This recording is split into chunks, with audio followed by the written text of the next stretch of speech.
झारखंड के हजारीबाग जिले से एक बहुत ही दुखद और गंभीर घटना सामने आई है।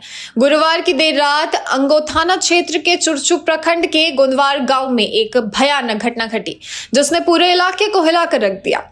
रात करीब 1 से 1:30 बजे के बीच जंगली हाथियों के एक झुंड ने गांव में घुसकर 6 लोगों को कुचल दिया। इस हमले में 1 साल का मासूम बच्चा भी शामिल था। ये घटना सुनकर गांव के लोग सदमे में हैं। हर कोई बस यही कह रहा है कि इतनी बड़ी तबाही कैसे हो गई। और सवाल अब ये उठता है कि क्या पहले से कोई चेतावनी नहीं थी? क्या प्रशासन और वन विभाग समय पर कार्रवाई कर सकते थे? जानकारी के अनुसार यह हमला अचानक हुआ। रात के समय सभी लोग अपने घरों में सो रहे थे। उसी समय 5 जंगली हाथी अचानक गांव में घुस गए। हाथियों ने एक घर का दरवाजा तोड़ दिया और घर के अंदर सो रहे परिवार के सदस्यों को एक साथ कुचल दिया। इस हमले में सुमन कुमारी, धनेश्वर राम, सूरज राम, सविता देवी, अनुराग राम और संजना कुमारी की मौके पर ही जान चली गई। यह परिवार रात में सो रहा था और अचानक ये त्रासदी घट गई। घर के लोग चिल्लाए, लेकिन हाथी इतने गुस्से में थे कि उन्होंने अपने रास्ते में आने वाले को वहीं कुचल दिया। घटना के बाद गोंदवार गांव में शोक और गुस्से का माहौल है। लोग रो रहे हैं, लेकिन साथ ही सवाल भी उठा रहे हैं। उनका कहना है कि हमने कई बार देखा कि हाथी गांव के आसपास आते हैं, लेकिन हम डर के वजह से कुछ कर नहीं पा रहे थे। उन्होंने वन विभाग को भी इसकी सूचना दी थी, लेकिन आज ये जो बड़ी घटना हो गई, इसमें वन विभाग की टीम कहीं ना कहीं फेल नजर आ रही है। ऐसा लगता है कि गांव वाले पहले से ही इस खतरे से वाकिफ थे, वो परिचित थे कि ऐसा कुछ होने वाला है, लेकिन फिर भी सुरक्षा की उचित व्यवस्था उन्हें मुहैया नहीं कराई गई। पूर्वी वन प्रमंडल के डीएफओ विकास कुमार उज्जवल ने घटना की पुष्टि करते हुए कहा कि विभाग पीड़ित परिवारों के साथ है और सरकारी नियमों के तहत मुआवजा दिया जाएगा। बता दें कि ये पहली घटना नहीं है जब झारखंड में हाथियों के हमले से लोगों की जान गई हो। पिछले कुछ सालों में कई जगहों पर इसी तरह की घटनाएं हो चुकी हैं। रामगढ़ और गोमिया प्रखंड में हाल के दिनों में हाथियों के हमले में कई लोगों की जान जा चुकी है। झारखंड में हाथियों की संख्या बढ़ रही है और साथ ही उनका रूट भी बदल रहा है।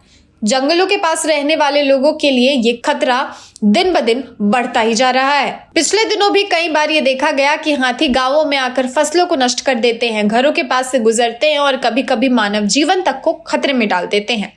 अब सवाल यह है कि हाथियों का खतरा क्यों बढ़ रहा है? इसके पीछे कुछ कारण है, जैसे कि जंगलों का कम होना।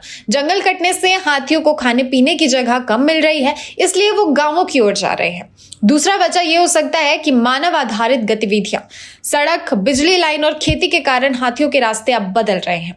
तीसरी कमी हो सकती है पानी की कमी। गर्मी में पानी की कमी के कारण हाथी पानी की तलाश में गांवों में आ जाते हैं, क्योंकि उन्हें ज्यादा प्यास लगती है।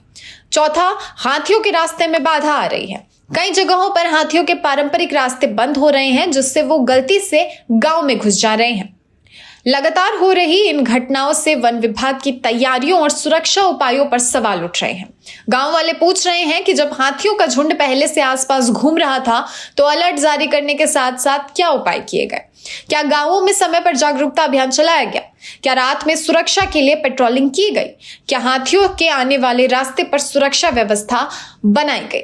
ऐसी घटनाओं को रोकने के लिए कुछ जरूरी कदम भी उठाए जा सकते थे, जैसे हाथियों के पारंपरिक रास्ते को बंद नहीं करना चाहिए। जहां रास्ता बदल रहा है, वहां नए रास्ते की व्यवस्था जरूर करनी चाहिए। हाथियों के आने की सूचना देने के लिए अलार्म या फिर सायरन सिस्टम लगाया जा सकता है। गांवों के आसपास रात में पेट्रोलिंग और गश्त बढ़ाई जा सकती है। लोगों को बताया जाना चाहिए कि हाथियों के सामने कैसे बचाव करना है। साथ ही हाथियों के लिए जंगल में पानी के स्रोत और खाने की व्यवस्था करना उन्हें गांव की तरफ जाने से रोक सकता है। हजारीबाग की यह घटना हमें ये याद दिलाती है कि मानव और वन्य जीवों के बीच संतुलन अब बिगड़ रहा है। अगर समय पर जरूरी कदम नहीं उठाए गए तो ऐसी घटनाएं फिर से हो सकती हैं। सरकार, वन विभाग और स्थानीय लोग मिलकर ही इस समस्या का स्थायी समाधान निकाल सकते हैं। फिलहाल के लिए खबर में इतना ही।